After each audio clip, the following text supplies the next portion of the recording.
നമസ്തേ. ഭാരതം മുസ്ലിം തീവ്രവാദികളിൽ നിന്ന് സുരക്ഷാ ഭീഷണി നേരിടുമ്പോഴും ഒരു യുദ്ധമുഖത്ത് നിൽക്കുന്ന ഈ സമയത്ത് ഭാരതത്തിന്റെ ലഫ്റ്റനന്റ് കേണൽ മോഹൻലാൽ ജമാഅത്തെ ഇസ്ലാമി സംഘടനയ്ക്ക് വേണ്ടി നിലകൊള്ളുന്നതിനെ രൂക്ഷമായി വിമർശിച്ച് RSS മുഖപത്രം ഓർഗനൈസർ. കഴിഞ്ഞ കുറച്ചു നാളുകളായി മുസ്ലിം ഭീകരതയെ വെള്ളപൂശി കാണിക്കാനുള്ള ശ്രമങ്ങൾ മോഹൻലാലിന്റെ ഭാഗത്തു നിന്നും ഉണ്ടാകുന്നുണ്ട്. അതിന്റെ പ്രധാന ഉദാഹരണമാണ് എമ്പുരാൻ എന്ന ചിത്രം. ഹിന്ദുക്കളുടെ പ്രവർത്തനങ്ങളാണ് ഇസ്ലാമിക ഭീകരതയുടെ മൂലകാരണമെന്ന് യാതൊരു അടിസ്ഥാനവുമില്ലാതെ വരച്ചുകാട്ടിയ ചിത്രത്തിൽ അഭിനയിക്കുകയും അതും പൊക്കി ലോകം മുഴുവൻ നടക്കുകയും ചെയ്ത ശേഷം അടുത്ത പരിപാടിയുമായി ഇറങ്ങിയിരിക്കുകയാണ് അദ്ദേഹം. ഓരോ ഭാരതീയനും മാനസിക വിഷമം ഉണ്ടാക്കുന്ന ഒന്നാണ് അദ്ദേഹത്തിന്റെ നടപടികൾ. എമ്പുരാന് ശേഷം വളരെ സന്തോഷത്തോടെ ജമാഅത്തെ ഇസ്ലാമിയുടെ ചടങ്ങിൽ പങ്കെടുക്കുകയും അവരുടെ നേതാക്കളെ സന്തോഷിപ്പിക്കുകയുമാണ് അദ്ദേഹം. RSSന്റെ മുഖപത്രമായ ഓർഗനൈസർ വളരെ ശക്തമായ രീതിയിലാണ് ഇതിനെ വിമർശിച്ചിരിക്കുന്നത്. ഇതിനു മുൻപ് ജമാഅത്തെ ഇസ്ലാമി സിനിമാ നടന്മാരെ ആദരിക്കുന്നത് കണ്ടിട്ടില്ല. അതുകൊണ്ട് തന്നെ മോഹൻലാൽ വെറുമൊരു നടനായിട്ടാണോ അതോ അവരുടെ അജണ്ട മുൻപോട്ട് കൊണ്ടുപോകാനുള്ള ഒരു സ്ട്രാറ്റജിക് ജസ്റ്റർ എന്ന രീതിയിലാണോ എന്ന് സംശയിക്കേണ്ടിയിരിക്കുന്നു എന്നാണ് ഓർഗനൈസർ പറയുന്നത്. മാത്രമല്ല, സാമ്പത്തിക ലാഭമുണ്ടാകുമെങ്കിൽ മോഹൻലാൽ ഇതുപോലെ ഒരു പുരസ്കാരം പാകിസ്ഥാനിൽ നിന്നുകൂടെ സ്വീകരിക്കുമോ എന്നും ഓർഗനൈസർ ചോദിക്കുന്നുണ്ട്. ലഷ്കർ-ഇ-തയ്യബ പോലുള്ള തീവ്രവാദ സംഘടനകളെ അടിച്ചമർത്തപ്പെട്ടവരുടെ അഭയകേന്ദ്രങ്ങളായി ചിത്രീകരിക്കുന്ന ആഖ്യാനവുമായെത്തിയ എമ്പുരാൻ ഇതിനോടകം ഗുരുതരമായ ആശങ്കകൾ ഉയർത്തിയിട്ടുണ്ട്, പ്രത്യേകിച്ച് മോഹൻലാലിന് കേണൽ പദവി നിലനിൽക്കുന്ന ഈ സാഹചര്യത്തിൽ. കൂടാതെ അദ്ദേഹം ജമാഅത്തെ പരിപാടിയുടെ ഭാഗമായ സമയം പ്രത്യേകിച്ചും വിവാദപരവുമാണ്.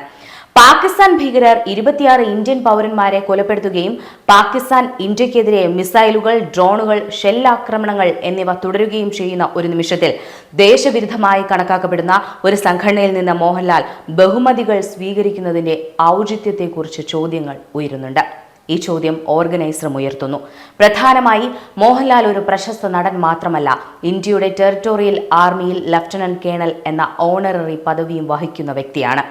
ഇന്ത്യയെ ഒരു ഇസ്ലാമിക രാഷ്ട്രമാക്കി മാറ്റാൻ ലക്ഷ്യമിടുന്നതായി ആരോപിക്കപ്പെടുന്ന ഒരു സംഘടന, പ്രത്യേകിച്ച് ഇന്ത്യ പാക് സംഘർഷങ്ങൾ രൂക്ഷമാകുമ്പോൾ മോഹൻലാൽ എന്നതിലുപരി ഒരു ഭാരതീയനെ ആദരിക്കുന്നത് വളരെ വിരോധാഭാസമാണ്. കാരണം സിനിമയോടുള്ള യാഥാസ്ഥിതിക നിലപാടിനും എതിർപ്പിനും പേരുകേട്ട ജമാഅത്തെ ഇസ്ലാമി മുൻപൊരിക്കലും ഒരു സിനിമാ നടനെ ആദരിച്ചിട്ടില്ല. ഇത് മോഹൻലാലിനെ ഒരു കലാകാരൻ എന്ന നിലയിൽ മാത്രമല്ല, ഒരു പ്രത്യേക അജണ്ട മുന്നോട്ട് കൊണ്ടുപോകുന്നതിനുള്ള തന്ത്രപരമായ നടപടിയായാണ് ക്ഷണിച്ചതെന്ന് സംശയിക്കേണ്ടിയിരിക്കുന്നു. ജമാഅത്തെ ഇസ്ലാമി സാമൂഹികമായി സജീവമായ ഒരു സംഘടനയായി സ്വയം അവതരിപ്പിക്കുന്നുണ്ടെങ്കിലും ഇന്ത്യൻ സമൂഹത്തിന്റെ ക്ഷേമത്തോടുള്ള യഥാർത്ഥ പ്രതിബദ്ധതയുടെ അഭാവമാണ് അവരുടെ പ്രവർത്തനങ്ങൾ പലപ്പോഴും വെളിപ്പെടുത്തുന്നത്. അവരുടെ പ്രതിഷേധങ്ങളിൽ വിദേശ തീവ്രവാദ വ്യക്തികളെ അവർ പരസ്യമായി മഹത്വപ്പെടുത്തുകയും അവരുടെ യഥാർത്ഥ ഉദ്ദേശങ്ങളെ മറച്ചുവെക്കുകയും ചെയ്യുന്നു. ഉദാഹരണത്തിന്, വഖഫ് ഭേദഗതി ബില്ലിനെതിരായ മുൻ പ്രതിഷേധത്തിൽ അവർ കരിപ്പൂർ വിമാനത്താവളം ഉപരോധിച്ചു.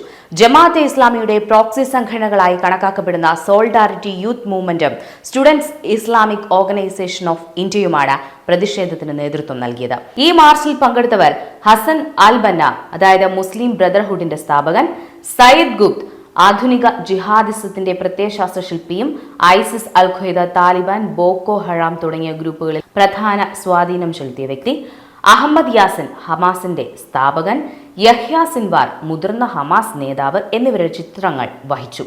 ആഗോളതലത്തിൽ ഭീകര സംഘടനകളുമായി ബന്ധപ്പെട്ടിരിക്കുന്ന ഇത്തരം വ്യക്തികളുടെ പരസ്യമായ പ്രദർശനം ഈ ഗ്രൂപ്പുകളുടെ പ്രത്യയശാസ്ത്രപരമായ ചായ്വുകൾ തുറന്നുകാട്ടുകയും പൊതുനന്മയ്ക്കായി പ്രവർത്തിക്കുന്നുവെന്ന അവരുടെ അവകാശവാദം തെറ്റാണെന്നും ചൂണ്ടിക്കാണിക്കുന്നതാണ്.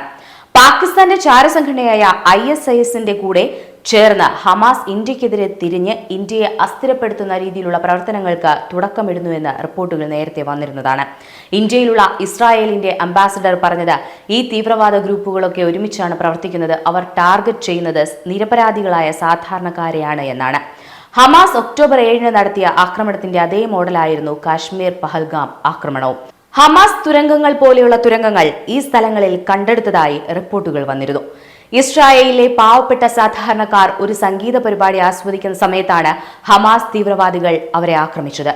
ഇന്ത്യയിലുള്ള പാവപ്പെട്ട ജനങ്ങൾ അവരുടെ വെക്കേഷൻ ആസ്വദിക്കുന്ന സമയത്താണ് ലഷ്കർ തീവ്രവാദികൾ അവരെ ആക്രമിച്ചത്. ഈ സാമ്യതകൾ ഇന്ത്യയിലെ ഇസ്രായേൽ അംബാസഡർ ചൂണ്ടിക്കാട്ടിയിട്ടുമുണ്ട്. കാശ്മീരിലെ തീവ്രവാദം ആക്രമണം നടക്കുന്നതിന് കുറച്ചു മുൻപ് കുറച്ചു ദിവസങ്ങൾക്ക് മുൻപ് ഹമാസ് നേതാക്കൾ പാകിസ്ഥാൻ ഒക്യുപ്പൈഡ് കാശ്മീരിൽ വന്നതും അവിടുത്തെ തീവ്രവാദികളുമായി കൂടിക്കാഴ്ച നടത്തിയതും അദ്ദേഹം ചൂണ്ടിക്കാട്ടിയിരുന്നു. ഫെബ്രുവരിയിൽ നടന്ന ചടങ്ങിന്റെ പേര് Kashmir solidarity and Hamas operation Al Aqsa flood എന്നായിരുന്നു. ഇന്ത്യയ്ക്കും ഇസ്രായേലിനുമെതിരെ ഇസ്ലാമിക തീവ്രവാദികൾ ഒരുമിക്കണമെന്നും പാലസ്തീനിലും കാശ്മീരിലും ഉള്ളത് ഒരേപോലുള്ള പ്രശ്നങ്ങളാണ് എന്നുമുള്ള രീതിയിലുള്ള കാര്യങ്ങളാണ് ഈ ചടങ്ങിൽ അവർ അവതരിപ്പിച്ചതെന്നാണ് റിപ്പോർട്ടുകൾ പറയുന്നത്. സൗത്ത് ഏഷ്യ ടെററിസം പോർട്ടൽ എന്ന സംഘടനയുടെ വെബ്സൈറ്റിൽ അവർ പറയുന്ന ഹമാസ് പാകിസ്ഥാന്റെ ചാരസംഘടനയായ ISIയുമായി ചേർന്ന് പ്രവർത്തിക്കുന്ന കാര്യങ്ങളുടെ റിപ്പോർട്ടിന്റെ സ്ക്രീൻഷോട്ട് ഞങ്ങളിവിടെ കൊടുത്തിട്ടുണ്ട്. ഞങ്ങൾ ഈ പറയുന്ന എല്ലാ കാര്യങ്ങളും വ്യക്തമായ തെളിവുകളോടുകൂടിയാണ് സംസാരിക്കുന്നത്. ഹമാസ് ഇന്ത്യക്കെതിരെ പ്രവർത്തിക്കുന്ന സംഘടനയാണ്. അതേ ഹമാസിന്റെ നേതാക്കന്മാരുടെ ഫോട്ടോകൾ പൊക്കിപ്പിടിച്ച് മാർച്ച് നടത്തിയ സംഘടന ജമാഅത്തെ ഇസ്ലാമിയുടെ കീഴിലുള്ളതാണ്. ഓർഗനൈസർ വെബ്സൈറ്റിൽ ഇതെല്ലാം കൊടുത്തിട്ടുണ്ട്. അപ്പോൾ ലഫ്റ്റനന്റ് കേണൽ മോഹൻലാൽ സത്യത്തിൽ ആരുടെ ഭാഗത്താണ്? ഇസ്ലാമിക തീവ്രവാദത്തിന് താരപരിവേഷം നൽകി കൊടുക്കുന്ന ലഷ്കർ-ഇ തൊയ്ബ സംഘടന ഒക്കെ വളരെ പോസിറ്റീവായ രീതിയിൽ കാണിച്ച സിനിമയിൽ അഭിനയിച്ച അതേ ആൾ തന്നെയാണ് ജമാഅത്തെ ഇസ്ലാമി നടത്തുന്ന പ്രോഗ്രാമിൽ പങ്കെടുത്തിരിക്കുന്നത്.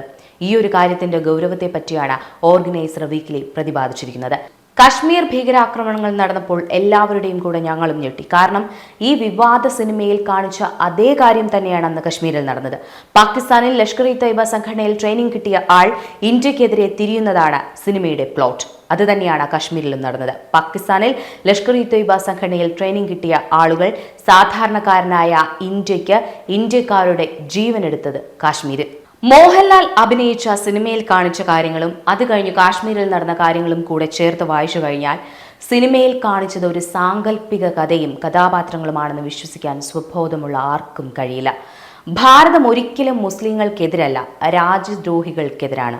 അതേത് മതമായാലും ഭാരതത്തെ സ്നേഹിക്കുന്ന മുസ്ലിമിനെ നാം ഒറ്റപ്പെടുത്തില്ല. അതിനുദാഹരണമാണ് ഓപ്പറേഷൻ സിന്ദൂർ നയിച്ച കേണൽ സോഫിയ ഖുറേഷി. ഞങ്ങൾ വീണ്ടും പറയുന്നു, ഭാരതം രാജ്യസ്നേഹികൾക്കെതിരല്ല, മറിച്ച് രാജ്യസ്നേഹം നടിച്ച് ദ്രോഹം ചെയ്യുന്നവർക്കെതിരാണ്. തീർച്ചയായും മോഹൻലാൽ ഒരു രാജ്യത്തെ തനിക്കെതിരെ തിരിക്കുകയാണ്. അതെ, രാജ്യവും രാജ്യസ്നേഹികളും നിങ്ങൾക്കെതിരെ തിരിയുകയാണ് മോഹൻലാൽ.